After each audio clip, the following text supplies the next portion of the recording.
I'm looking at our next guy, who's Xavier Legette on the list, and I know there's a little bit of Carolina bias, but if I'm comparing him and Troy Franklin, like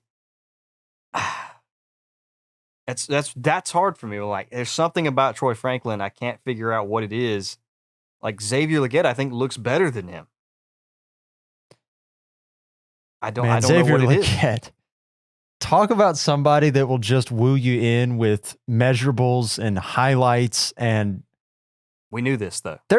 We knew something about we knew he was going to be a height, weight, speed freak.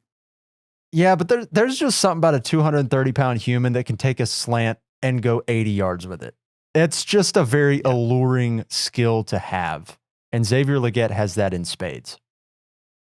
Mm-hmm.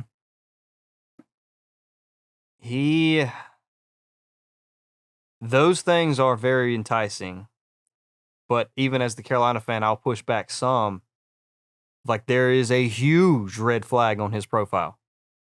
Oh, he didn't do this until last year as a fifth-year senior with no target competition. Now, this is not to take anything away from it. Dude balled in a bad offense, and then put up outstanding combine numbers. Yes.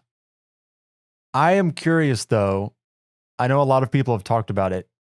Since you are a South Carolina fan, you're dialed in here. What in the world happened to where he just didn't get on the field at all for 4 years? That's the thing. We don't know. And okay. Well, was he bad and then all of a sudden was good?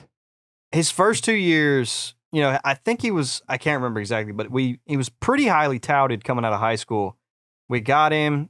I think he redshirted his freshman year. So year 2 gets out there. And the few times he's on the field, he's just dropping balls. He was not a very good receiver. He was not polished, nothing. He was just big, and he couldn't catch anything. So that kind of became it really did. That became the narrative with him. So we didn't really care about him, but he stuck with it. And then we had Antoine Juice Wells, who he'll be an interesting prospect coming out next year. But we had him. He was really, really good. Last season.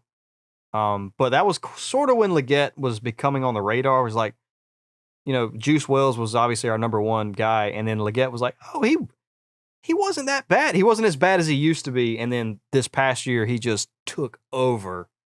So yeah, I'm not out on Xavier Legette. I know he's just,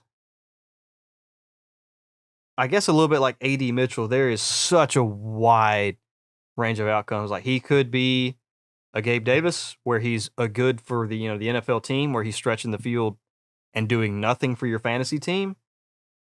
But there's that part in my head too, kind of like you said, somebody that big, that fast, with those ability. Like, if he gets the opportunity to be a 1, he could do it.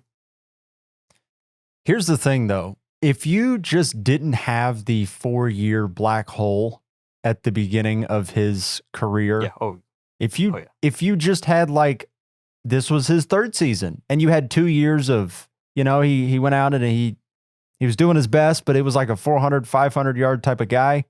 If you had 2 years of that and then his 1,200 yard explosion, that's one thing. But man, the season he just had.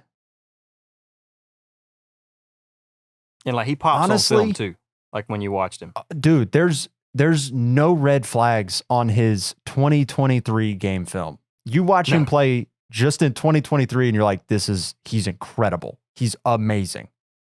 Who is this guy? Where did he come from? He's been at South Carolina for 5 years. Yeah, no, I remember just finding out for the first time that he literally had less than 200 yards for 4 years in a row, and then had 1,200 yards in the SEC. Wild. It just doesn't ever happen. But not only that, you watch him play and he's polished. He runs clean routes. He's great in contested catch situations. He catches with his hands. He's confident. He's so freaking fast. I mean, he's outrunning corners at making them look slow. Making there was people a look stretch, slow. throughout this season this year where I swear he had a 70-yard touchdown like 4 games in a row. I don't think that actually happened, but it was like, our offense is sitting here just with nothing, decimated. We're horrible.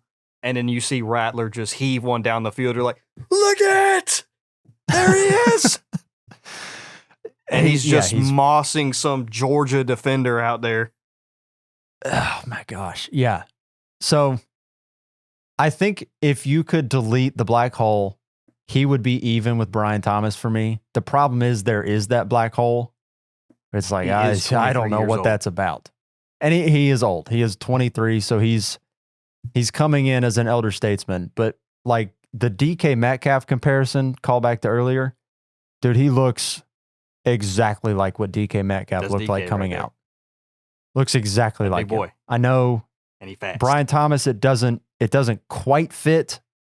You have to stretch it a little bit. I mean, but like Xavier Legette is... Legette's heavy set, like DK.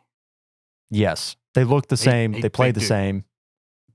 Very, very similar. I don't know if it'll translate to the NFL the way that DK is translated, but he's enticing. I think we just talked ourselves into Xavier Legette over Troy Franklin. Troy Franklin's just not enticing, whereas Xavier Legette's got that like, ooh, but what if?